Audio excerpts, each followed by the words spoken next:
સ્થાનિક અને ઉપરવાસમાં ભારે વરસાદના પગલે ઓરસંગ નદી અને ભારજ નદીમાં વધારે પાણી આવ્યું છે.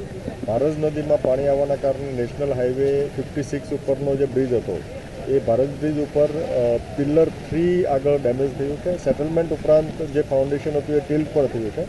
એના કારણે આપણે વાહન વ્યવહાર તદ્દન ત્યાં અટકાવી દીધેલો છે.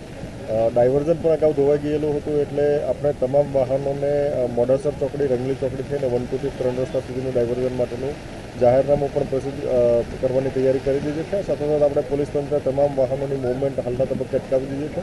સાઇનબોર્ડ પણ લગાવવામાં આવશે અને સાથોસાથ ટ્રાફિકનું નિયમન થાય એ બાબતની તકેદારી અને લોકો આ રસ્તે અવરજવર કરતા હોય એ બાબતે પૂરતી કાળજી રાખે અને માટે આપને સૌને અનુરોધ પણ કરું છું.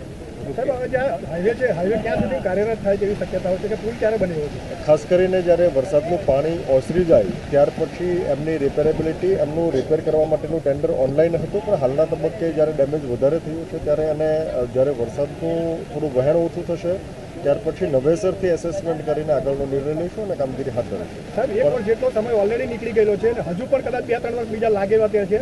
જિલ્લાની જનતાને ખૂબ મુશ્કેલી પડે એમ છે, તો વૈકલ્પિક વ્યવસ્થા કોઈ બીજી કરેલી છે? વૈકલ્પિક રસ્તા માટેની આપણે ટ્રાફિક નિયમન માટેની વ્યવસ્થા કરેલી છે. હાલના તબક્કાનું જાહેરનામું પણ આપણે પ્રસિદ્ધ કરવાની તૈયારી કરી લીધી છે. પણ હાલના તબક્કે કેમ કે ડાયવર્ઝન પણ ઓલ વેધર ડાયવર્ઝન નહોતું અને ખાસ કરીને એના સ્ટ્રેન્થનિંગ માટેની આપણે તૈયારી કરતા હતા.